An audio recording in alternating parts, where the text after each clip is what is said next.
Hi, this is Alex. And Vanessa, xin chào. And in this short video, we're going to share how Vietnamese folks here in the U.S. Celebrate Christmas and New Year's Eve. And then Vanessa is going to be sharing how folks in Vietnam celebrate those same two holidays. But first, how would you like an ongoing supply of free reports, helpful resources and unique cultural insights for meeting, dating and marrying a Vietnamese woman? Too easy. Just take a quick moment to subscribe and click the bell icon, and you'll never miss out again. So Vanessa and I will be alternating. I'll be covering how these holidays are going to be celebrated here in the U.S. I'll first cover Christmas, how Vietnamese folks celebrate Christmas in the U.S. And I will cover how the Vietnamese people celebrate Christmas and New Year's Eve in Vietnam. So we're going to be taking turns, right, for each of the holidays. So as this video is being created on New Year's Eve, and we figured this is a timely topic to cover. So we've had a couple of people ask us what are the major holidays, for Vietnamese folks, and also how are they celebrated. All right. And so I'll first explain how Christmas is celebrated among Vietnamese folks here in the U.S., and I'll turn over to Nessa so she can share with you how Christmas is celebrated with folks in Vietnam, and then she'll turn it back to me where I'll share how New Year's is celebrated here, and then she'll cover how New Year's is celebrated back in Vietnam. Okay, so the first thing I wanted to share is this, right? Even for folks that are not Christian, Christmas is a major holiday, especially for Vietnamese folks here in the U.S. As you can see, we have a Christmas tree here in the background. All right, and I would say we're a cross between spiritual and Buddhist, in our faith. Now, having said that, there are a couple of distinctions that you may probably want to know. There's a little bit of a twist, right, on how Vietnamese folks celebrate Christmas that you probably want to know, especially if you're going to be courting a Vietnamese woman. So here's the thing.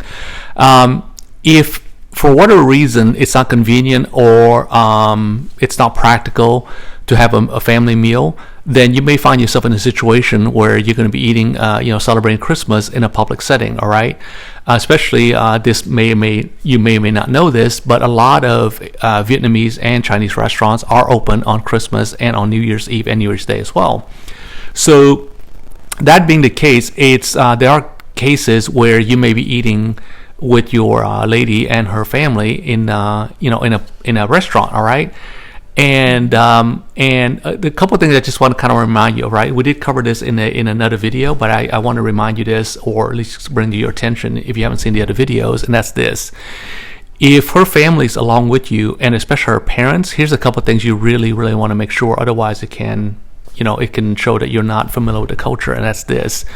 If her parents are their elders, and by I mean elders, it could be her older siblings, but especially her parents, her aunts or uncles or anything like that, is at the meal, then you definitely want to make sure they're seated first and they eat first. Okay, so not doing this can be extraordinarily awkward, and it might I wouldn't say ruin, but it might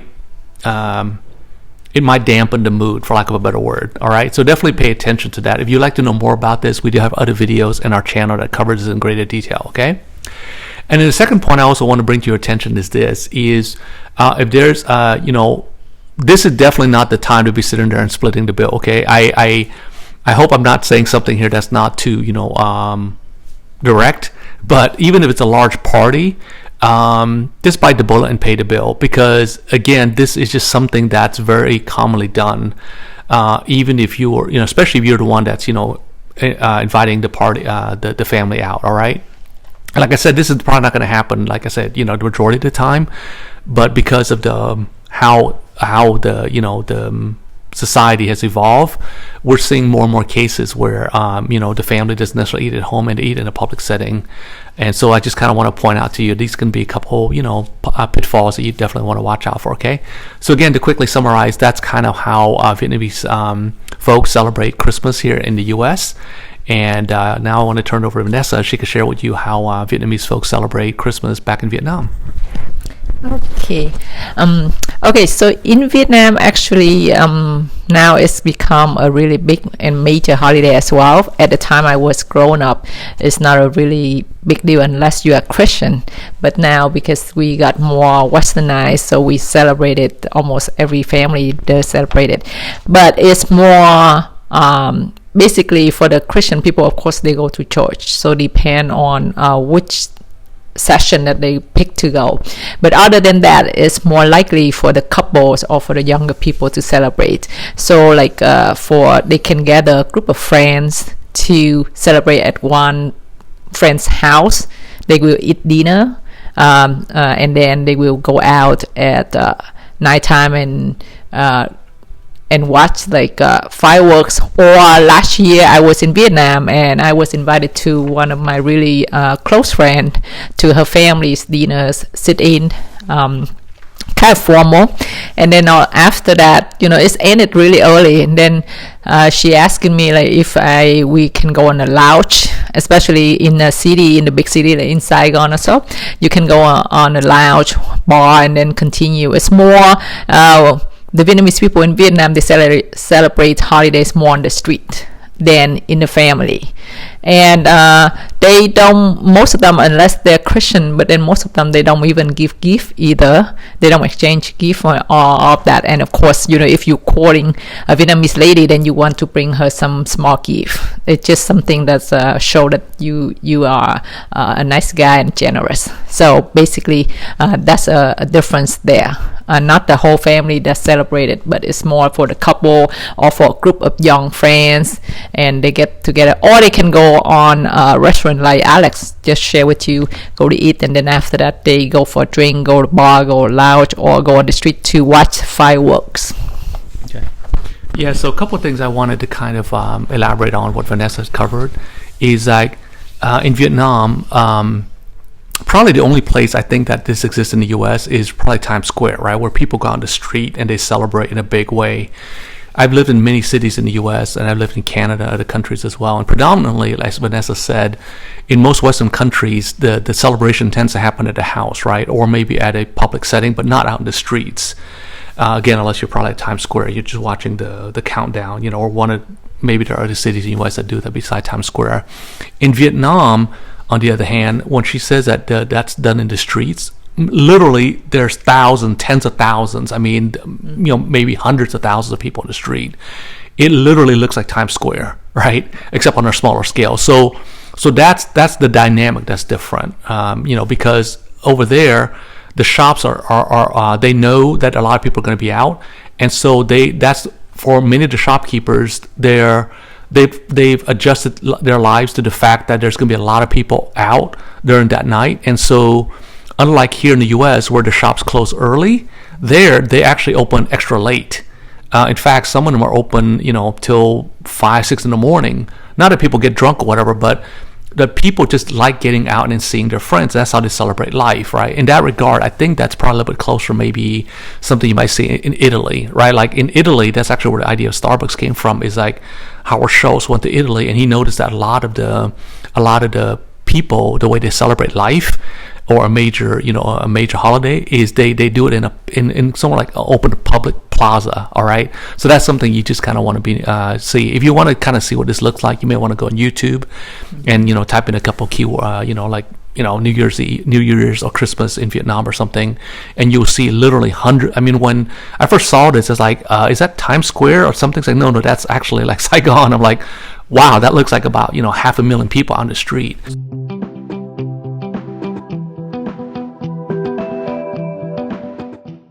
Let's talk a little bit about New Year's, okay? So I want to make a distinction here, all right? Because this could get confusing very, very fast, okay? When I'm using this New Year's here, I mean for lack of a better word, the Western New Year, okay? The December 31st. If you're talking, depending on how westernized the folks you talk to, folks are among people that are Vietnamese, 9 out of 10 times they're going to consider the Lunar New Year, all right, which is a totally different. It doesn't land on December 31st, okay? When I'm using in this context, I mean the December 31st New Year. So when you're talking to some friends, if you can be around your lady and her friends, when you talk about New Year, like say in the middle of the year or something, just be aware that most likely they're going to be thinking of the Lunar New Year. So for the New Year's Eve, right, December 31st, here's one thing that I would probably point out here. So there's nothing really that's different, right? Like, again, COVID kind of pretty much changed everything. If COVID weren't, in effect, for lack of a better word, we probably would go to maybe a public setting, maybe a public ball or something like that. So now, again, if you've been following this channel for a while, just be aware that in this context, we're talking about the New Year that ends on December 31st, okay? Versus celebrated over in Vietnam, so. Okay, so let me just clarify a little bit. So normally, most of the time for the Vietnamese, or we call Lunar New Year's, is most likely it will fall into the third week, or the end of January, or beginning of February. So this coming years, our Lunar New Year is gonna be right after Valentine's Day. Yeah, so it's like way until February, so it's another couple months ahead of us. But in Vietnam, we also celebrating New Year's Eve, the Western New Year's Eve, and what we do is we also, again, more likely is for the young couples, or for the younger people, or for the couples.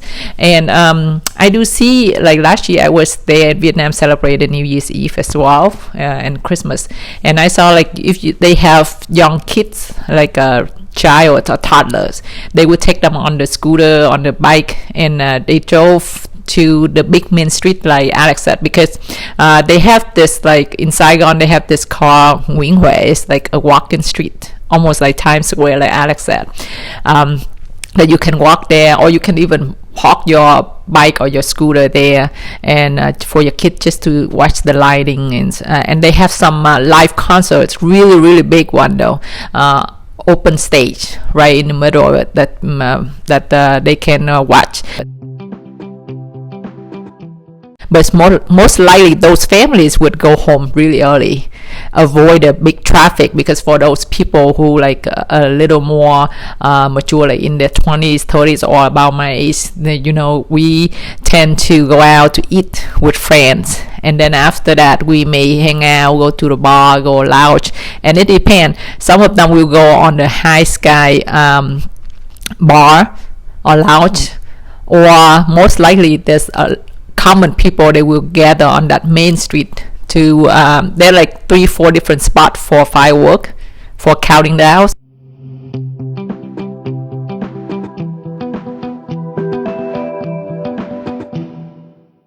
So they're gonna sit there and waiting. They literally like got a chair and sit, or they just park there. Now I saw it. I just saw it this morning on some of the videos on YouTube, that even a car they park it, like in Hanoi, in Saigon. Like so many people, like it's so packed that if you even want to feel like you need to, I'm sorry to say here, but if you need to go restroom, it take you hours. And if they finish with the counting down, like it take you hours to get out the crowd. Yeah, like last year, my friend and I, we had to take the almost like Uber there, what we call Grab there, because we didn't want to take our own transportation, because it's gonna be the pain in the butt to do it. So we will pay. We get there, we walk into the main center, and then watch the countdown firework, and then it took us like a couple hours to walk out of the crowd and call the Uber to go home, and it's really hard for them to get in also. So we didn't go home until get home till like 3 or 4 in the morning. So that's how we celebrated. Did you mention about Christmas here, how Vietnamese people celebrated, about the gift part? No, you probably want to cover that. Yeah. All right, yeah. So I just want to add on for Alex the part that, like I said, in Vietnam, if they are the couple, then they would give gift, especially the guy would, and more like a guy give the gift to the ladies. But then if you are like the young people, the younger generation nowadays, if they have a party at home, they do exchange gift, like the white elephant here. They do that too in Vietnam nowadays. And for the Vietnamese people here in the US, we also depend a lot of families would exchange gift or give gift to the parents, especially, you know, for our culture, for the generations from my niece in her late 20s and older, we still running the tradition where we give gift to our parents or our grandparents, not the other way around. And my parents or Alex dad, they're not supposed to give us gift.